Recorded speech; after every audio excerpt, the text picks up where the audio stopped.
This episode of the Better To podcast is brought to you by Kitty Mystic and Needom, author of the Better To Burnout series.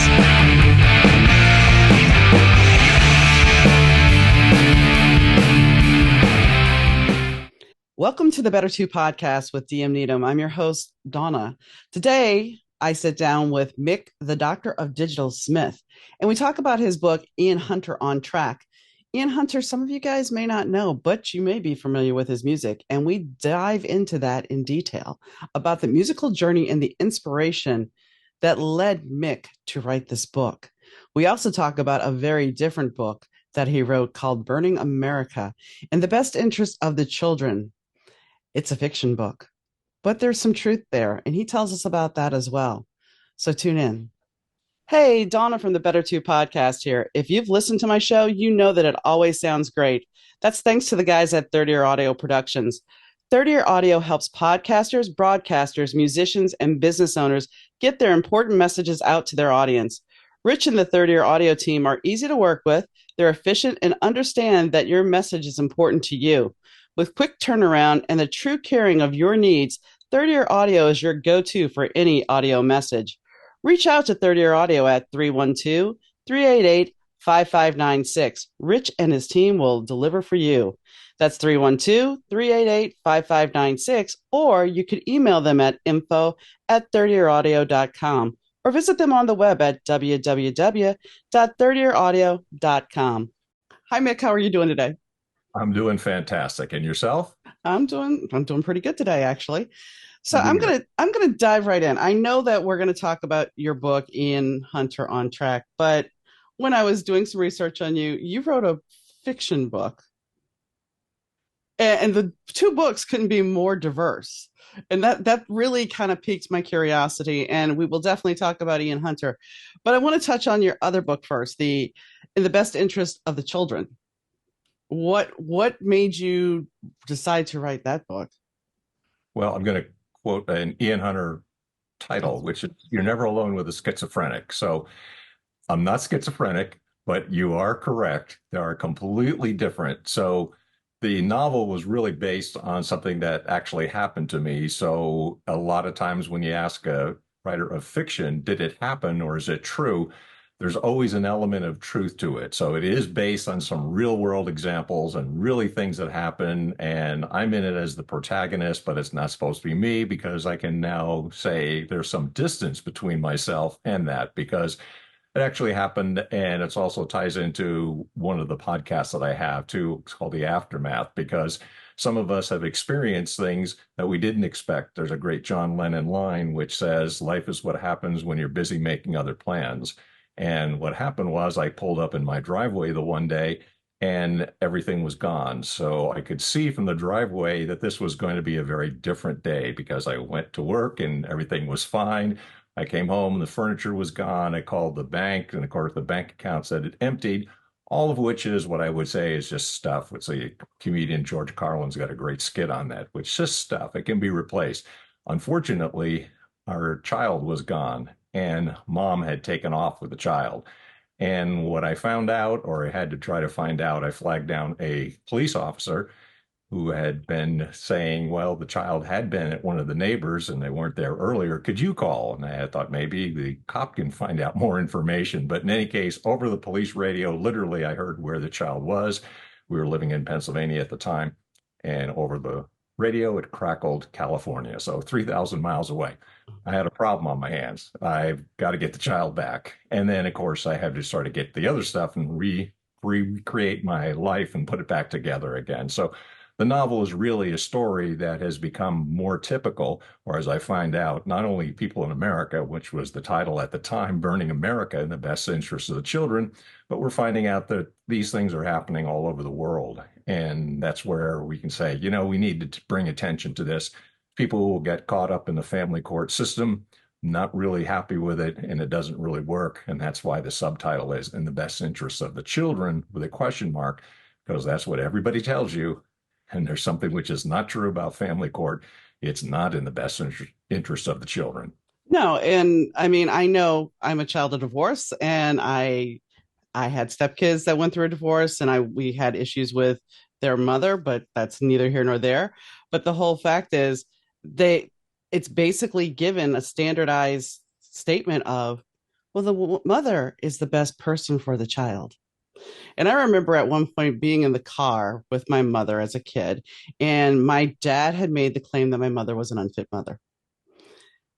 And of course, now he kind of denies it. So I don't, that's neither here nor there either. But it's one of those things where it's like she lost her noodle when she heard that. And it was just kind of like looking back now, she wasn't fit to be my mother. And she did leave me with other people to raise me. So the standard operation of the mother is the best person, that's not always true. It really isn't. They And really should look at the stability. Go ahead. this is exactly. I mean, you hit the point, hit the nail on the head. It would, without me even saying it, it's stability. So the way the family situation was, I was going to start a professorship in January of 1994. Our daughter was born in May of 1993. My wife was working double shifts at the hospital. God bless her. She was really active and worked a lot because we needed to have two incomes coming in. So guess who was at home with the child?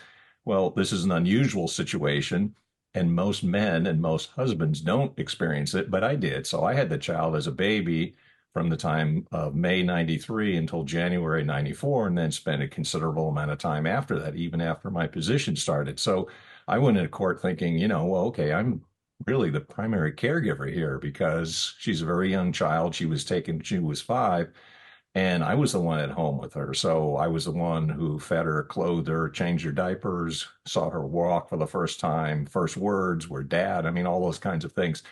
You get into court and none of it mattered. And this was like, well, this is kind of wild here. This is kind of crazy. Now, supposedly, the Supreme Court has left the situation where the determined used to be in the tender years doctrine, as they called it. So if a child is younger, it tended to go to the mother. Well, I said in our case, that really shouldn't apply anymore. However, it did seem to work against me. And I think a lot of men and husbands find this, that it goes against them. So when I mentioned we had a podcast on the aftermath, my co-host, she had experienced the same thing, except from the mother's point of view. So I always try to point out it's not exclusive to men. Right. Yeah, the majority still is that men are somehow taken away from their children or somehow alienated from them. And then, okay, so to be fair, my father, his latest paramour, and he's in his 70s. She tells me one day, well, your mother took you when you were a little kid. She moved you to Shreveport when you were a little kid. And I'm like, what? She goes, yeah, your dad told me this. And I'm like, I was almost 16 years old when we moved to Shreveport. Wow. So there, my point is sometimes, and not all guys, but some guys are guilty of using this little drama to play it up. And my dad's one of those people. But I've seen in Chicago here, there is an attorney who actually works with father's custody rights to try to ensue that they get custody of the child. One of my friends went through this. This is how I know. And this father ended up with the custody of the kid, and it was the right thing. It was. So laws, I think they've gotten a little bit better, but they're still. I mean, we're swinging back and forth lately, drastically. Yeah, the point about stability, and there's other factors. This was trying to get into the strategy. What was my legal strategy? I said, I'm in the home. I never left the marital home. And ordinarily, see, if dad takes off, he's fooling around with the secretary and they take off and they're gone. Well, I stayed in the marital home. I never left. Mom left.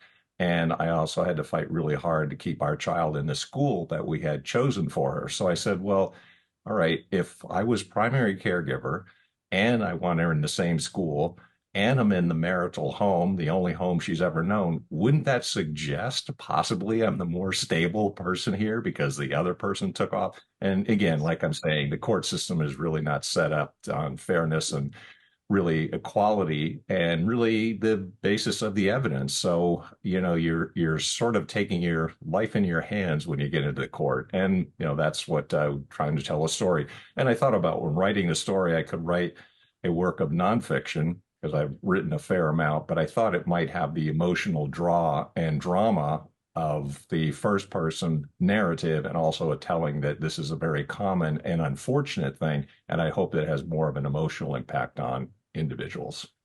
And I think that it works better because it's not so cut and dry. As you said, it's more emotional. Somebody that's in that same situation, you can connect with them on a different level. And yes, as writers, we do tend to write a little bit of something we know. There's always nuggets of truth in there, even though it may get blown way out of proportion. There's always some nugget of truth in there.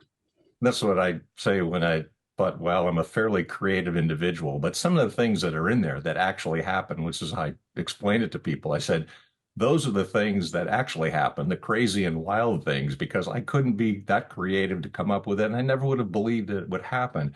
In fact, when the publisher sent it on to one of the text editors, the comments were things like, well, that doesn't happen. And that couldn't possibly be true. And I go, no, that's why I have a story here, because that is what actually happened. And I was just trying to put a story around it with building out characters and developing a plot and all the things that go into writing a novel.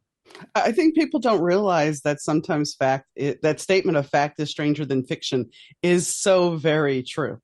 But I don't think a lot of people, if they haven't experienced some really weird stuff in their life, they don't get it. But once you've gone through it yourself, you're kind of like, okay, yeah, anything can happen. I'm just along for the ride, and however it turns out, it turns out. And those are the kind of times when you say, which I certainly learned, never say it can't get any worse, because Right. believe it can get worse. So Yeah. whatever happens, just roll with it. Just go with the flow.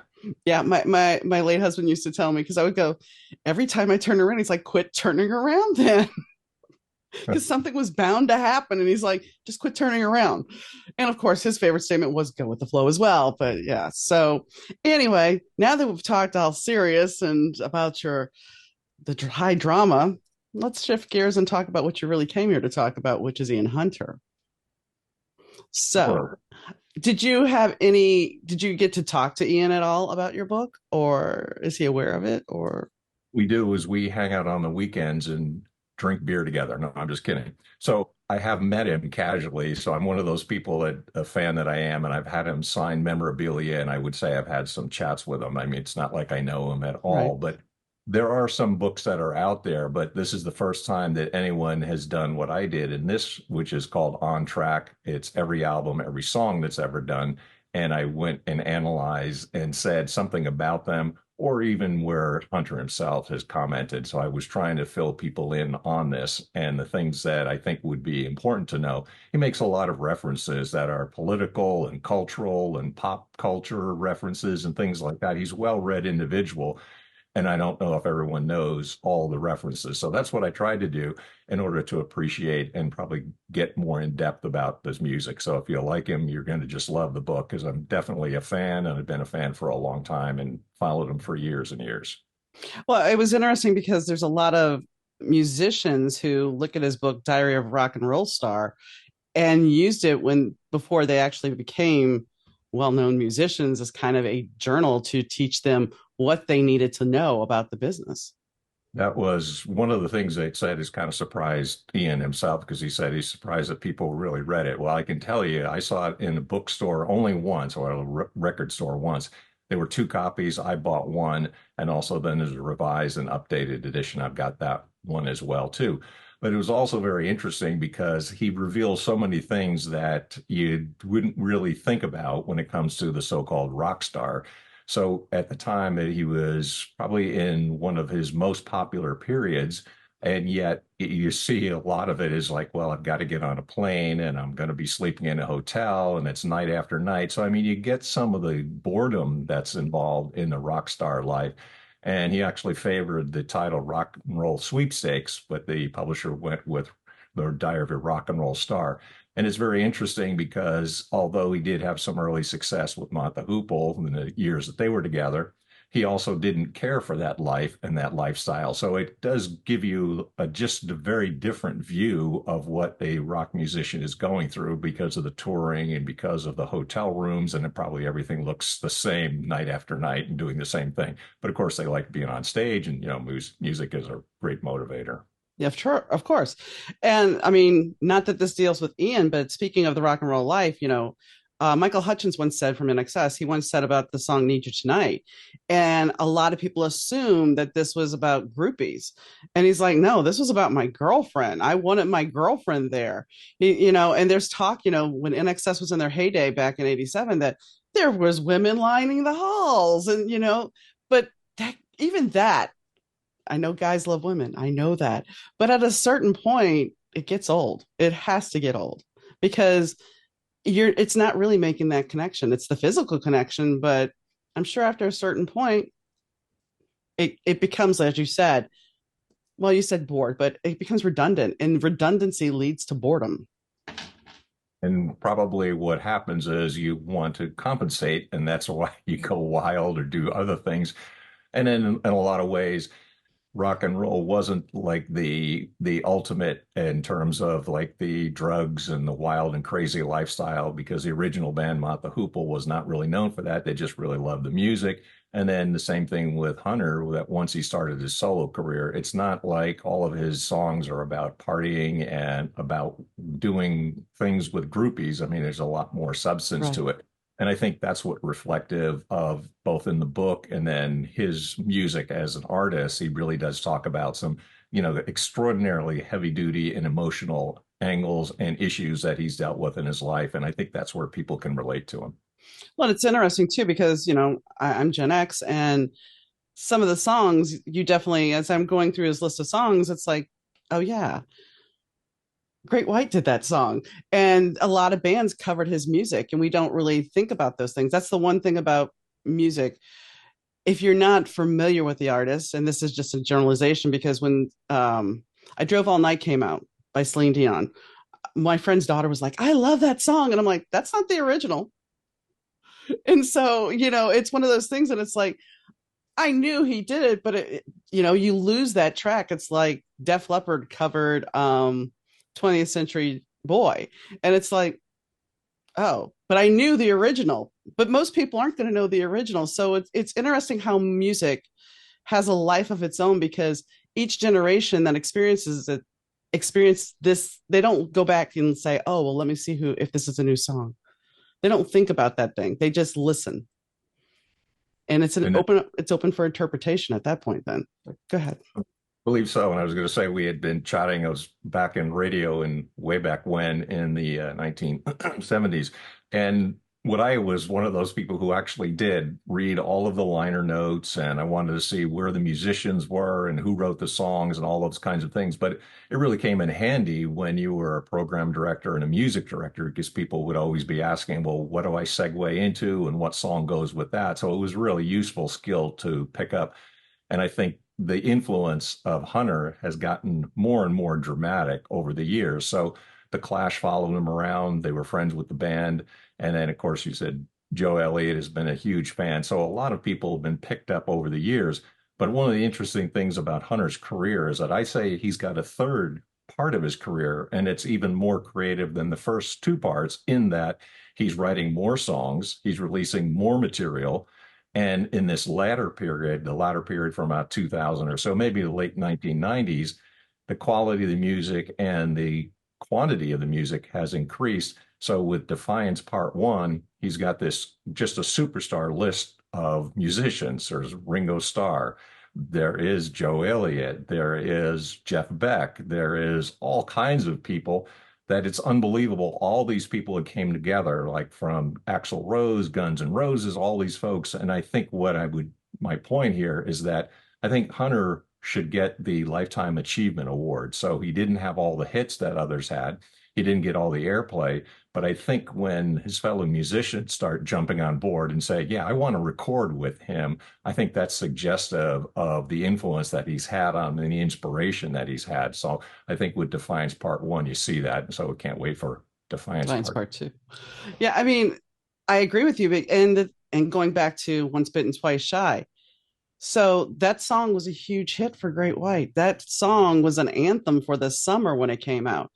And that is huge influence, because even if they don't know that he had anything to do with it, people still put that song up in the charts.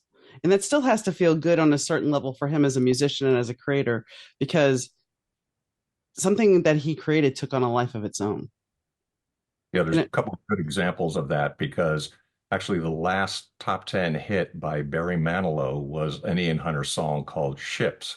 And Hunter's been asked about this. How do you feel about Barry Manilow recording one of your songs? They're obviously very different artists, right? Barry Manilow and yes. Hunter.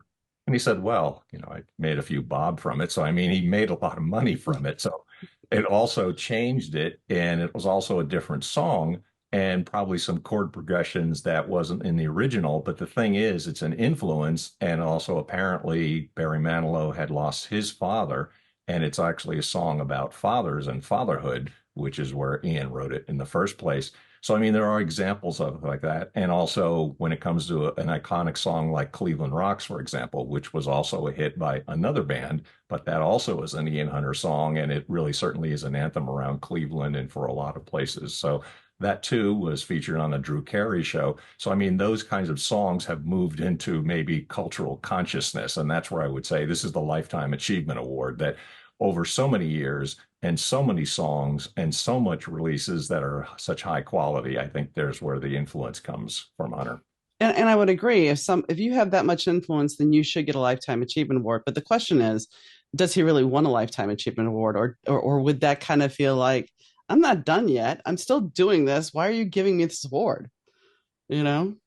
That's interesting you mentioned that because that is exactly what he said in one of the lyrics about in Defiance that says, when I'm done, I'll let you know. So, I mean, what he's saying is there was a song that he came out in the late 90s that apparently we wanted it on the last CD. And so every time the CD would come out or a release would come out, people go, well, did he put Salvation on that song? Because that was going to be one of the last songs. But he has now continued to record after that.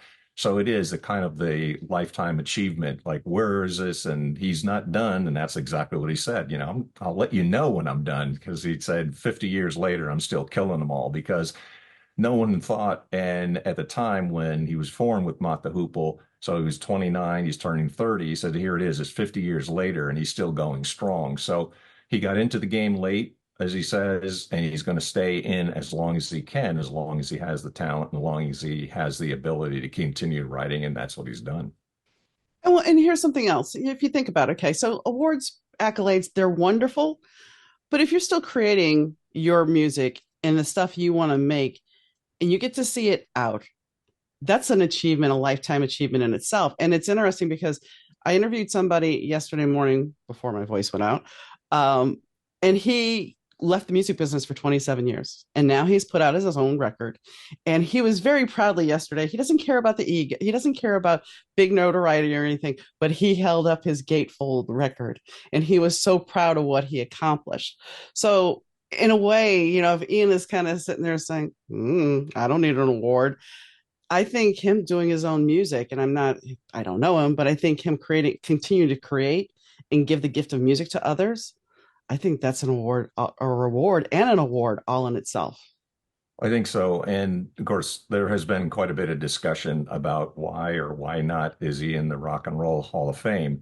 Well, the Rock and Roll Hall of Fame is really controlled by writers and others that are sort of non-music people in some ways, and non-artists in New York. They're not really in Cleveland, and it's not really the heartland of America because it's obvious that a lot of ordinary average people really do enjoy Hunter's music, but it's not necessarily going to appeal to the critics. It's not necessarily the most popular and all those kinds of things. And I think it's really true watching his career and listening to his music over the years. He doesn't look back. And this is one of the most dramatic things I see about him. He's made comments about his own music that this is one of the best songs that I've ever done. And yet it's on this extremely hard to get, very expensive box set of 19 some albums. That, in other words, even some of his best things, it's not necessarily for the crowd or for the popularity, but it's, as you're suggesting, it's for himself. It's a creative outlet, and he doesn't look back. He's just going to do the best that he can all the time. Another example of, actually, I had him sign one of my records that I tracked down. It was his first record that he got any credit, songwriting credit on. It's actually under his real name. His last name is actually Patterson. And I had him sign it, and Ian looked at it and he said, what's this? I said, I don't even have one of these. It was actually the first 45 that he had gotten songwriting credit on under his real name in 1967, 2 years before Mott The Hoople. One of Wow. my point here is that he doesn't look back. It's just his music, and he goes and does the best he can on whatever creative level that he can. I think that's what's really impressive about his output. And he's made comments that he just wants to play his music. He could go down to the corner pub and play his music or play in a larger venue. It really doesn't matter. He just enjoys the music, and it's just there for people to listen and enjoy as well. Well, it goes back to what I was saying about it's no ego. It's about the craft. It's about the purity of the craft and really doing what you love. And so few people get to do that and get to and when you share it, when you're able to share something that you've created, as you were saying about your other book, there's that emotional connection because that song, you listen to a song, it can take you right back to a moment the first time you heard it or the best time of your life or the worst time of your life, but the music is our soundtrack, and so he's created this massive soundtrack especially for you since you're a really good fan of his. So and he's created it for other people because he's inspired people, and that's the other thing that's, as an artist, it's a great gift, is being able to inspire. Yeah, So once again, do you need an award to say, hey, yeah, I've done all this, when you have the proof all around you?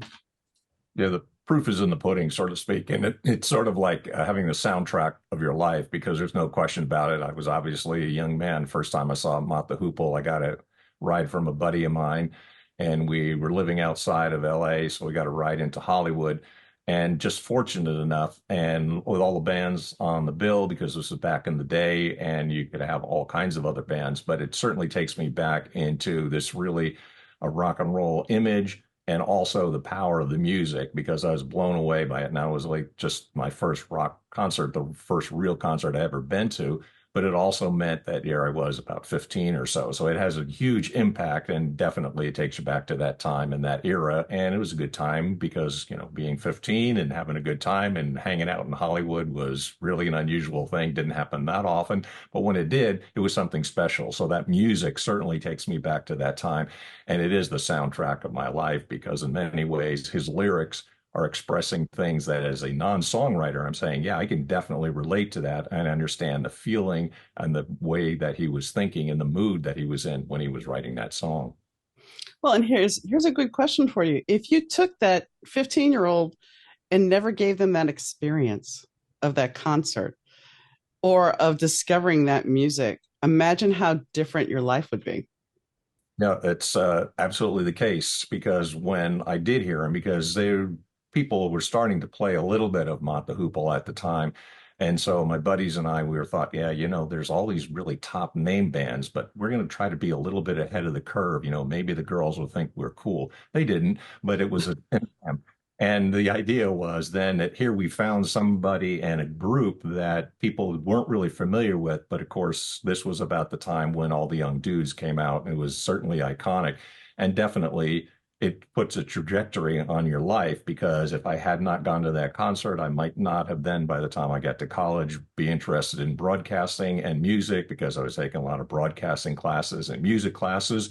I probably wouldn't have finished college. I mean, so what you're saying is absolutely the case. It put me on a path that I've been on, and I certainly would not have had the same experiences and not have gone in the same direction had it not been for that particular time in my life. So in a way, this may sound bad. So in a way, this book is like a love letter to your journey.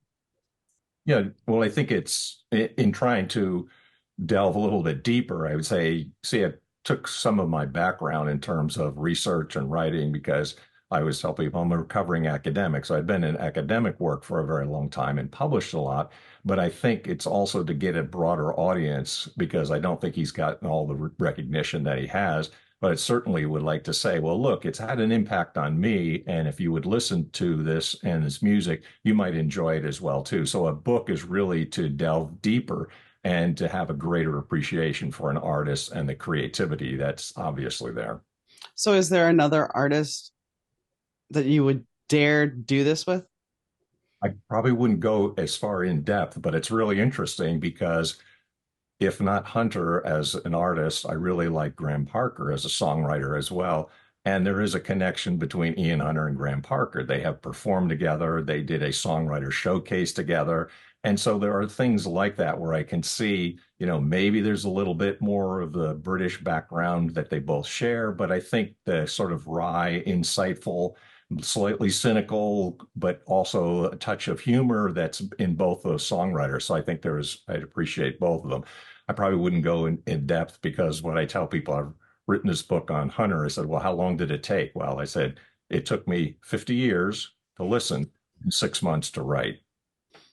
But that is, like I said, it's a journey for you. This has been a journey. If you pick somebody else to be that you've casually listened to that you didn't have the connection with, you could sit down, listen to their music, and I'm sure write a book in 6 months, but it wouldn't have the same emotion in it. Even though I know this is not an emotional fiction book or anything like that, there's still an emotional connection for you because you've spent 50 years listening to this man. Yeah, and that's why I said in some of the sections, there's a picture section in it. And one of the comments I make, I know it's the definition of fanatic, as they say, that's what a fan is. Well, I've listened to hundreds of music. It was 3 nights in a row on the East Coast, 3 nights in a row on the West Coast. And I once saw him during a 1 month period, 6 times at 6 different gigs. So, what I'm trying to say to people is that, yeah, this is someone who really appreciates it and also, got everything he's ever written, anything he's ever released. So it does have a lot to do with my life. It's sort of intertwined here. And that's the whole soundtrack idea that, yeah, this is absolutely something. And someone has had a big influence as well as music in general, because it really is motivating. And that's what I found in college. I would be totally different person if I hadn't taken like all the music classes because I just wanted to know a lot about it. And when the band I first heard Mott The Hoople, that's exactly what I did. I started going back through their catalog and all the things that weren't quite in the States yet and all the unreleased things or the demos. I mean, I started looking at it and really researching, going in depth. And that's really a huge influence. And it's also really important to do because I think to get a fullness and appreciation of everything that an artist does really demonstrates that. I've done that with, in my teenage years. I started liking Rick Springfield. And of course, Rick Springfield had a falling out with his record company. So between I think it was 1974 to when he started on Days or General Hospital in the early 80s, he didn't have a record contract because he was in conflict. So yeah, I got his new stuff and I started listening to that and I was like, well, wait, he had this other stuff. And back then we didn't have the internet. So in order to listen to it, you had to go buy some vinyl. And yeah, so I have his comic book heroes record and stuff and all the early 70s with his long hair and yeah. So I mean, for me I do the same. It's like I want to go back and appreciate the whole catalog and seeing how they've grown as an artist and see how they've changed. There's a lot to that. And when I think of Hunter's career, is because he's one of those people, he got sort of his claim to fame was he had a few hits. It was in Mott The Hoople, and he really didn't like it. So as your name gets as your name gets hot, your heart grows cold. It's one of the lyrics. He said, yeah, you can see that because he also then had conflicts with managers, with record companies. It's all the business side of the music business that he really hated. And he went through a lot of the process of the same thing. We kind of have to get another management company and a different record company. And then there was times he didn't have a sign, So you find all that, but it's also the persistence and it's also the passion that a person has as well, which is a great life skill because things just don't happen overnight. You have to put a lot of time and effort and you have to be very persistent. And I think there's something to be learned from that. And as an individual, I think Ian would say this with some of the stuff he said, for example, it took him a long time to get into music because he had been playing, but he hadn't done really as professionally what he had wanted to do. So he was working in a factory. He hated it, wanted to get into music, and he would work, get fired, go back to music, and then work again, get fired. And so he had this revolving door, but also felt as though he had the passion to stay with music. And it's a great life lesson for younger people and for anyone. If things don't happen overnight, they don't always work out. But if you really have a passion for it, you have a purpose, they have to stick with it. And you find out that over time, some things will come back to you. So he saw all the early rockers. So in England, he saw Jerry Lee Lewis, he saw the Governor, Little Richard, Buddy Holly, Sam Cooke, and he's from that generation. But he didn't really get into any type of professional type music until 1969, which is quite a bit later than that. And he was like 29, almost 30 by the time he got into a band. Most people are not just starting in a rock band at, say, 29 or 30 No, no, standards. no. And I mean, you speak the truth here because with our society, especially with social media, we push it now that everything happens so quickly. Everything's you're and the record companies now are looking at social media because hey, you have 1 million followers. It's much easier to promote you. You don't have to go worrying about being really talented. We'll deal with it when it happens. Where somebody who has been working, I mean, when did he start playing? Well, it was somewhere. He's born in 39. So see, he was 20 in 1959 and he left home early, conflict with his dad. So, I mean, he's really went off to Butlin's camp when he was probably like 16. So he really had been playing music when he was about 16 years old.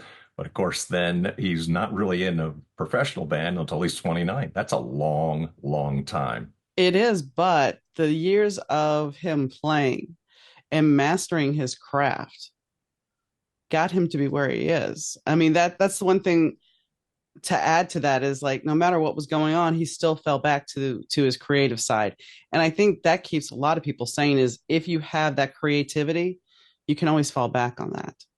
Yeah. Even even if the thing didn't work out for him, I can guarantee you he may have still kept the fact he would have gone to a factory job, then played some more, and it would just continued. I don't think if he's still playing to this day, that means he enjoys what he's doing. It's his passion. Yeah. And you have to be passionate about it because that's the only way you're going to make it through the slog of getting to where you want to be. That's where Mott had released about 4 albums before they got any recognition whatsoever. And what Hunter has said, and it's absolutely true if you've been around the rock scene and about music, you know this. There's no band today that could release 4 albums and a record company would stay behind them. They allowed an artist to develop back in the day.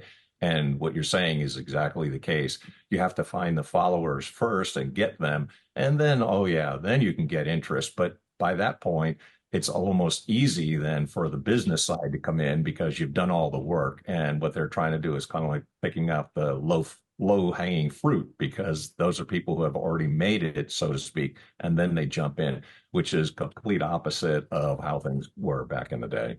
Well, and you have a radio background, so do I. And radio has changed so much since back in the day. I mean, yes, we had payola scandals, but you know, you were a program director, and I used to at the first station I worked at, I got to pick everything I played. The second station I worked at, everything was computerized, and so that takes the joy of being a disc jockey out of it. And now you don't have the luxury when somebody calls up and says, "Can I hear something?" Yeah, I'll put it on. It'll be in one of the top, since it's a top 20, it'll be on in a couple of hours. It's not a big deal, but there's no magic to radio anymore then. Yeah, like I said, radio and broadcasting in the 70s was quite a bit different. And actually, at the time, the way I worked my way through college, I actually delivered papers, not by a bike, but by car. And see, the great thing about it was I was up all night and it was on these all night FM radio stations. And the disc jockeys were phenomenal. You could play anything you want. It was sort of that free form radio from the 70s. So I heard a lot of music, heard exposed to a lot. And it really made a difference in terms of like, okay, I'm going to really expand my musical knowledge and also my listening pleasure because I got exposed to all kinds of things. If you're working all night, there's nothing else to do, but the radio is on while you're delivering papers and working. And so that kind of was the way I had hoped music would be. And I thought the best musician should be really celebrated as a result. But around in the 80s and later on, yeah, it became very much different. And so, yeah, everything was programmed that really took the fun out of it because the kind of the corporates took over and the fun of music really kind of left at that point. Yeah, I mean, I enjoyed being a DJ the first time because I actually got into the radio business because I wanted pizza off the radio.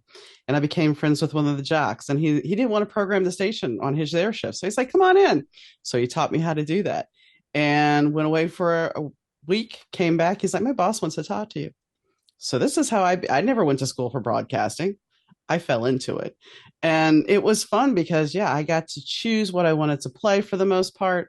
And it made it fun because there was always the difference of somebody calling up and you could actually meet their request. But when you take all that out of it, what you're just basically an overglorified person saying, "Hi, yeah, you're listening to, here we are." And I mean, I remember the purity of being in my dad's car back when I was a kid, listening to WRNO in New Orleans, The Rock. I mean, there was this purity as a kid listening to that, and it was one of those things that stuck out in my head that this music is phenomenal. And my mom was more the Barry Manilow and the Carpenters, but my dad was more the rock type stuff. So it was a very diverse thing. And then one day my dad, when country got popular, he switched to country, and I'm just like, what the hell? And then he switched. Wait, but then I go down for a visit, and he's listening to Oingo Boingo, and I was like, okay, that I can. But yeah, it was just he had some wide diverse range of musical taste, and I think when we take those choices away, that's one good. As bad as Spotify is, at least Spotify will sometimes give you new artists to listen to. And they don't pay, and authors don't get paid well on Kindle Unlimited either. But sometimes you can find music that you would never have listened to otherwise. And I think that's the good thing about Spotify, is that you can listen to music that you may never have heard before, and it becomes your favorite. Growing up in New Jersey, we were near New York, so it was WABC, and of course that's when the Beatles came and Oh heard wow. Stadium and all that kind of stuff. So it really changed music. First song I ever remember was "Hit the Road Jack" by Ray Charles, and I go, I can't believe what's coming out of those speakers. That sound was so involving and so enrapturing that I said, who is this? I mean, I've never heard anything like that. And then hearing the Beatles and Motown and those types of things coming out of the radio really made that impact. But also then when you get into the creative part of being a DJ, sure, I remember things that you probably would never happen. Well, I'm sure it wouldn't happen today, but a Christmas song around Christmas time. And I said, okay, let's go with some Christmas songs, but talk about a really off the wall kind of record. It really doesn't have a whole lot to do with Christmas, but there's a Mott The Hoople song, "Death May Be Your Santa Claus." So I played that. I know, that is unusual because Yeah. it's just title alone. It's like, yes, you're going to stir some feathers there. But that's the thing, you can make those changes slightly. I mean, my last air shift at the station where I could play anything in the world, I played some dance tracks. It was a Saturday night. Why not? What are they gonna do? Fire me? I mean, they couldn't, but because I already had quit. But it was one of those things like I want a little bit of freedom. I was doing everything else on my job. It's the middle of the night. It was 4 a.m, but still, it was a couple of dance tracks. It was a Saturday night. Why not? But back to your statement about you remember the earliest songs you remember. The two songs that made the biggest impact on me as a kid, one was in the back of my car, or my dad's car, listening to "Fame" by David Bowie and John Lennon. That made a huge impact on me. That still remember sitting in the back of my dad's Celica. And the other song, which was my favorite song, and I still have the single to this day, was Melanie's "Brand New Key." Which, as a kid, though, I thought it was all about roller skating.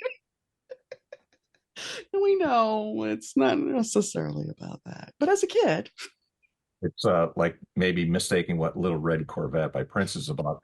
But the songs that I heard, again, it's where the memories come in. So when I said Motown, Beatles, and early 60s were really first music that I heard, my parents had a favorite record, and it was Percy Faith's "Theme from a Summer Place." And you can always contrast those two. The music was a little bit different than my own just a because little bit, yeah, it's just a little bit different. just a little bit. Yeah, I mean, that's the funny thing. We our parents had this taste in music, and then we start expanding our taste in music. And I remember when MTV came out, my mother was just like, "What is this garbage? This crap? Turn that off." It's like, all right, mom.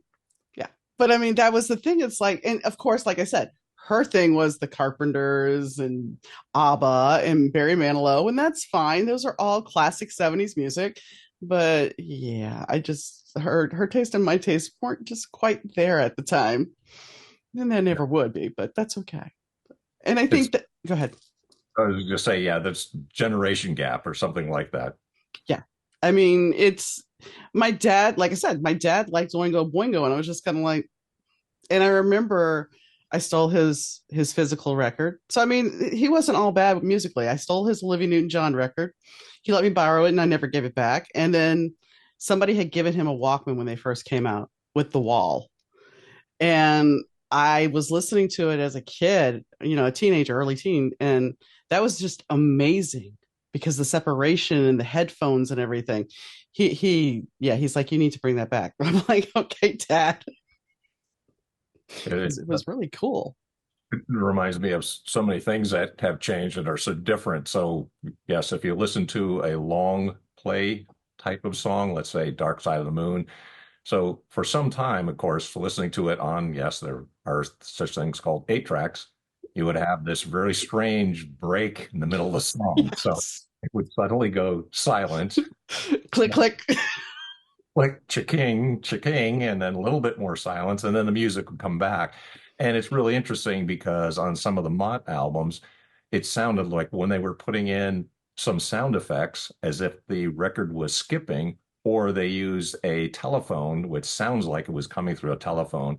For us in high school listening to this, we're kind of like, well, is that the way the record is supposed to sound? Or was that a mistake? We're not quite sure. So when you had better quality equipment and better music to listen to and to enjoy, then okay, that was supposed to be there. But yeah, it really changed the way music was, how you experience music and how you ingested music because it was very different based on the kinds of things that you had at the time. I remember having discussions like what's going to be the more popular medium, cassettes or eight tracks. I mean, or things like that. That were a long time ago. And again, thinking of the Beatles, when the Beatles came over, I was on the playground and there were kids debating who was the better band, the Beatles or the Dave Clark Five. So, yes, by hindsight, things have changed pretty dramatically, but were not so obvious at the time. No, my grandmother had eight tracks, so I know exactly. And in fact, I still have my father-in-law's eight-track cassettes or eight-track tapes. They're downstairs, so I do have some eight tracks, and I know exactly what you're talking about. I had a friend whose dad had the whole reel-to-reel set up for music, and that's a real lost art, and that seems like a nightmare to deal with when you think about it. When you had all the reels, and most people don't even think about that. And I laugh because when CDs came out, they're like, we're done with vinyl. Vinyl will never be around. I still have my vinyl. And now vinyl's making a comeback. And It it's is. and the funny thing is the cost of the records, even buying them used, I still paid less for them back in the day than they are used now. I'm still a little bit old fashioned because I've got some vinyl too. And I know there's lots of discussion, debate where the better sound. I think the CDs definitely have a cleaner sound, but I'm still going back to say I still find an LP on vinyl more full or rich or something like that. It just sounds very different to my ears. And the only problem was I never had very good equipment. So I always get that snap, crackle, pop. And you realize when you were playing it, the more he played it, the worse it's going to sound. So it's kind of a catch-22 because you want to listen to it, but you also know you're kind of destroying your records there. It's going to take a while. So that's why you had to get more of them or get the same album or 45 again and again. Yeah, I still have my 45s, and I actually have some of my mom's 45s too. But I remember people taking those and hanging them up as decoration. But now, yeah, that's all of it's coming back. Everybody wants vinyl. It's like, okay. So, and then of course, we have streaming, and that's a whole different avenue. And the music business didn't think streaming, Napster file sharing, that's a bad thing. That's good. Well, and look where we're at now. So, music has evolved completely. And when you deal with somebody like Ian, he has seen it all. Yeah, definitely. So he's got a couple of his kids have tried to be in music and are in music, and that's one of the things that he has talked about and written some songs about it too as well. It's the contrast of what has happened over the time in music, and that's why I think he's kind of like the last survivor of that earliest era of rock and roll, having listened to all those people. He played in Germany just like the Beatles did, so it's kind of that link. and knowing what has happened over the years and seeing that is kind of like, the veteran status of what I was saying. This is a person who's really contributed a lot and it's taken a lot of years, but he's also a survivor where a lot of those folks that were way back when are no longer with us. And Hunter is still with us. So, I mean, that's why he's kind of like, I'd say, that living legend type of individual. And fortunately, he's got some more time to continue writing good music. Well, and hopefully more people realize who he is. I mean, that's the sad thing is because other people have done his music, unless you really want to dig, and that's the bad thing about Spotify. We don't have those liner notes. We don't have all that information now. We basically are said, oh, they did this song, that's it. So you lose something, you lose some history unless you're really willing to go back and say, wait a second, maybe this song was done by somebody else, which nobody ever does. Nobody ever Yep. does that. And that's what I think what has changed because without having the gatefold and the album and the liner notes and all those kinds of things. And yes, I know Spotify says, well, we have these collated by our experts. Well, I don't know who are the experts. I mean, A let me bot. yes. And you can see it's really based on an algorithm. So it says something like upbeat rock style, and then the next song would be upbeat rock style, and has no context and has no connection, and they may be completely different artists. So I'm a little bit leery of saying I'm trusting the algorithm, but I would hope and say well, that's one of the value I hope with the book, and that's what people would get out of it is the fact that, I've done a lot of the research for you. And if you were a fan, you're going to like it. But if you're not familiar with his music, I'm trying to explain some things so you have greater appreciation of his background and trying to do the digging that has been done. Hopefully people will benefit from that and learn something from it. What was the biggest inspiration to make you write this book? Besides that you wanted to cover the music, what really pushed you to do it? Because I mean, you don't write a book and don't do the research just for giggles and grins. What really pushed you to say, I'm going to spend 6 months and do this? I'm really going to do this. What made you decide to do it? I mean, honestly, heart of hearts. Yeah, it goes back to, I think, probably, the first concert. I mean, that's what it comes down to. I wouldn't have wasted my life if it wasn't something that was really transformative in a lot of ways. So it goes back to his first concert. Then it goes back to the fact that I've seen him so many times and appreciated in different venues and also different settings with different band members, appreciating all of those types of things but then also seeing that, yes, I think he needs greater recognition. And I think that's the inspiration to sit down and concentrate and write something. Because I would say if I've appreciated and listened to his music, I hope other people would as well. And I think he has to get that recognition that he really doesn't have and he hasn't had, in some circles, of course he has, but I think it has to be greater recognition. That's what's motivated me because you're right. You spend a lot of time, more time than people realize to write a book and put all this together. But it also means that it's also trying to help other people appreciate someone who has been around in rock for such a long time, back to the earliest days of rock and roll.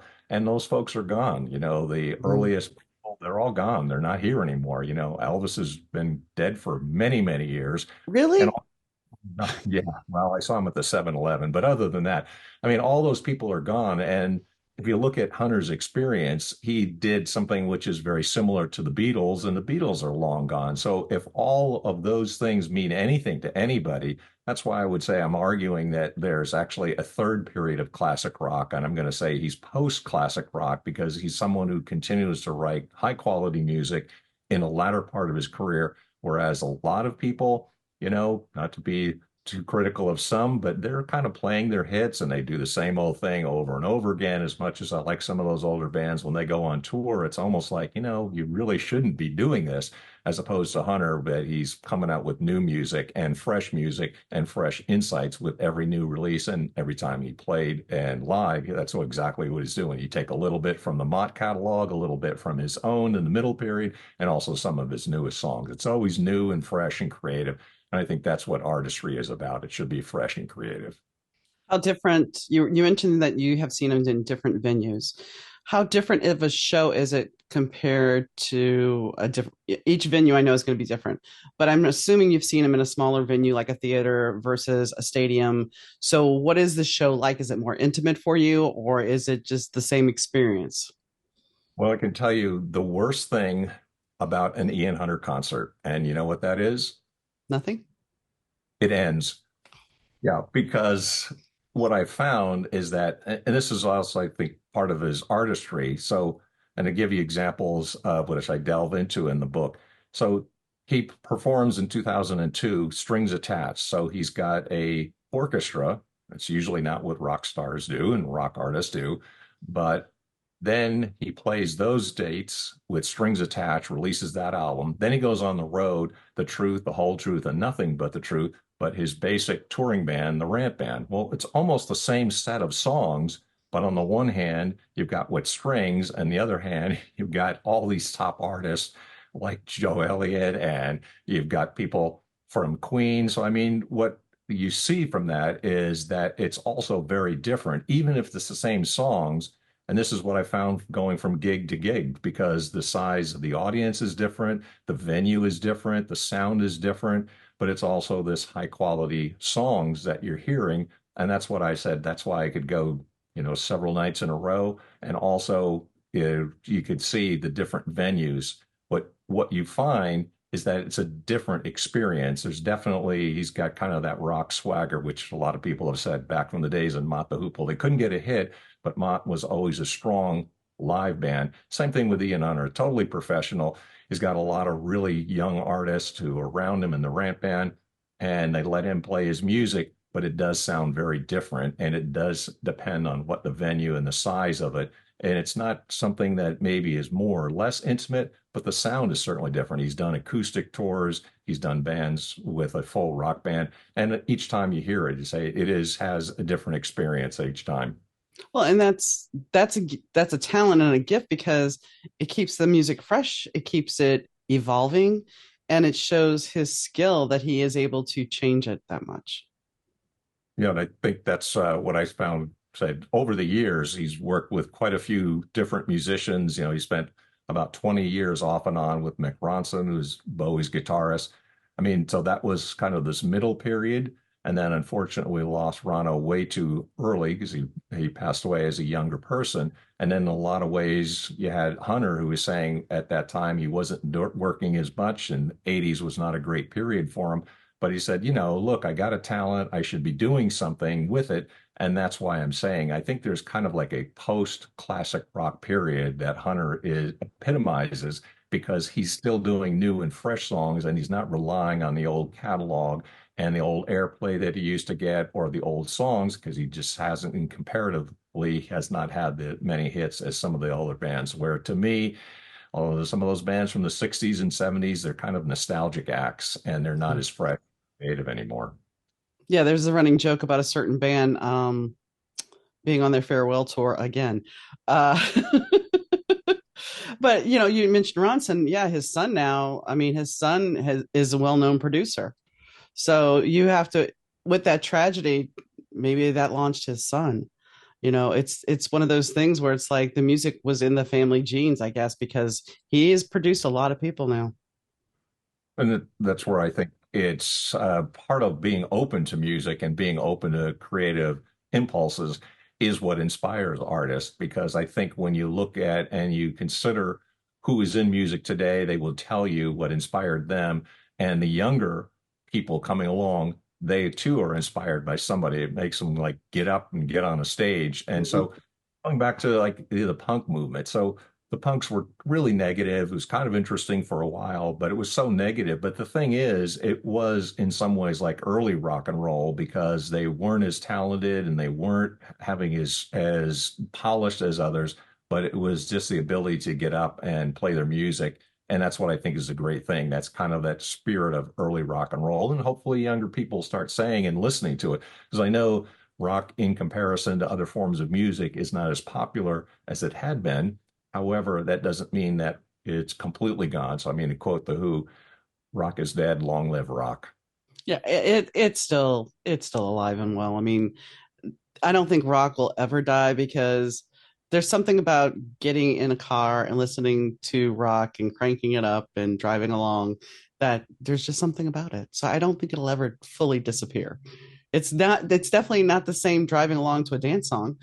That's for sure. So rock, I think there's always that aggression that people that, and not all rock music is aggressive, but there is an edge to it. And I think that's what is the driving force with rock. There's that edge.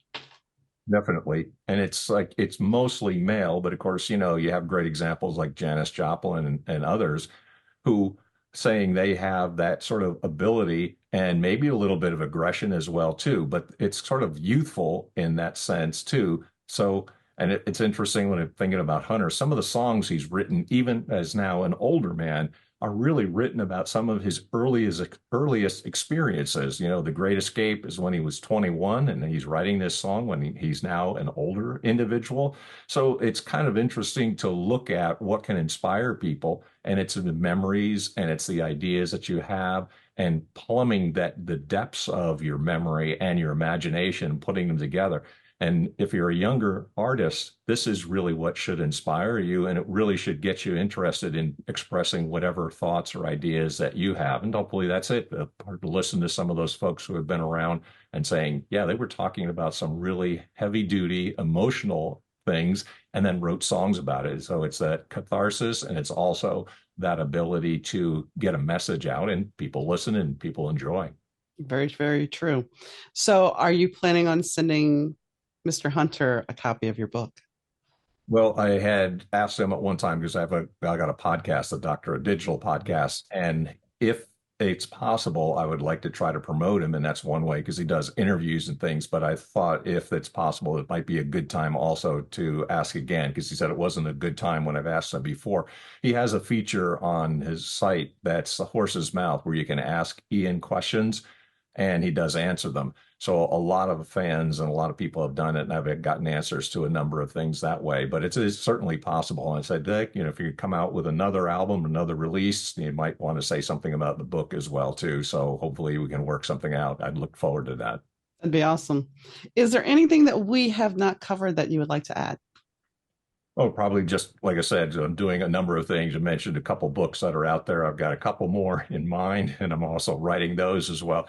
And I've also adapted the novel as a screenplay too, as well. So there's just a number of projects that I'm working on, and also encourage people to reach out to me at the Doctor of Digital. I'm everywhere and internet you can find on videos, YouTube, all kinds of things, Facebook. So if anybody had any questions or anything else they'd like to know or get in depth on, glad to help out. Well, thank you for coming on. It was awesome. You might have heard my voice hosting the Better To podcast, but did you know I'm also the mastermind behind the Better to Burnout book series? The stories unravel the lives of Nigel Hartigan, the groovy bassist of Sambuca Fedora, the stunning singer model Ava Richards, and the suave record executive singer Russell Langford. Love, romance, and drama run rampant as their lives tangle up. But brace yourself, folks, because not every tale has a happy ending. Snag your copy today from most online booksellers. I hope you guys enjoyed my conversation with Mick. I think the conversation it was definitely different. I mean, when I think of, the one song that Once Bitten Twice Shy, I do think of Great White. That was who I knew it by. I didn't think anything else about it because I was a teen and it was music and I didn't check the liner notes and we had a video and that was it. It was all painted and glossed over. And as I talked about it, there was the cover of I Drove All Night, and I was glad to correct somebody because it wasn't Celine Dion's song. It was Cyndi Lauper's. But I think we lose track sometimes of what really is a cover. When I was a kid, one of my favorite songs was MacArthur's Park by Donna Summer. And I remember listening to it and my mom coming in and she's like, that's not the original artist. And I was like, and she's like, but it's not. And so eventually I would hear the original artist. And the fact is, music has a life, it evolves. And sometimes when you're a musician, you want to pay homage to the person playing, the person that created that song, and you want to change it up completely. I mean, I've heard songs that were very sweet, serene songs turned into a heavy metal ballad, and vice versa. And I think that's the gift of music, is being able to take a song and to transform it and create a different visual for the ear. And I know, how do I have a visual for the ear? That doesn't make sense, but it does. Because when we listen to music, we have the capability of our mind taking us to a place, maybe a memory, or maybe just something that we create visually. And music, depending on how it's written, as I was saying, driving along to a rock song is a lot different than driving along to a dance song. But both offer you a different feeling, both offer you a different emotion. And I think that is the gift of music. And that's one of the reasons why this season I wanted to focus more on music. I write about the music business. I write about, and granted, it's fiction, but that's kind of where my heart is, because, yeah, and I've talked about that before. I wanted to be a bass player. I was inspired by my idols. I wanted to be that badass bass player. Yeah, it didn't happen. It didn't happen, and that's okay. But that was a path that I chose to take. And just like Mick going to Ian's concert or Mott's concert, it gave him a whole avenue to explore. It pushed him to take that path on his life. So sometimes it can be one piece of music that can be life altering. It can be total transformation. And as we discussed, and that was one of my failed podcasts, was the soundtrack of our life. If I could have gotten the licensing straight, it would have been great. But there was a song when I took my husband off life support that I came back out to my car, and it was on my iPod, and I hadn't listened to the song, but they were talking about the man in basically a downward spiral facing the wall of death. And that was what my husband was doing. It was like the universe conspired to give me this moment of this song. And I remember just how hard it was listening to that and having to pull over, because that song tapped into such emotion for me. Um, it is Face for Today by Duran Duran, in case you're wondering. But I think that's one of those things where we don't really know when a song comes on how much of an impact it's gonna make at a time, especially if it's something that we take for granted. It's background noise. But then there's that one moment where that song can just transform our lives, good, bad, or indifferent. So when you listen to music, maybe sometimes take a deep dive. Don't just sit there and go, oh, this is a great song. Take a deep dive and say, is this an original piece of music, or is it or did somebody else do it before? Take that deep dive, because you might surprise yourself. I'm not saying that everybody does covers, but you might just be surprised. So go out, I'll put the links in the bio for Mick's book. I think it'll be an interesting read for you, either one. And he has other books that he is writing. And yeah, I hope you guys go check Ian Hunter out, because yeah, he does have some hits and you should be more familiar with him. And on that note, I'd like to thank Rich Zai from Third Year Audio Productions for doing my sound. I'd like to thank Fast Susie for the intro and outro music. And I'd like to thank you, the listener, for tuning in. You guys take an hour of your time, sometimes longer, and I appreciate you. I really, really do appreciate the fact that you guys tune in and listen. Wherever you are in the world, it means a lot. So on that note, I hope you have a wonderful day, evening, weekend, whenever you're listening. And and if you want to be a guest on the show, you can drop me a line at Donna, Dauna, at better2podcast.com. That's Donna at better2podcast.com. If you hear any snoring, that's my dog, Charlie. And anyway, I hope you guys take care, and I'll catch you next time. Bye.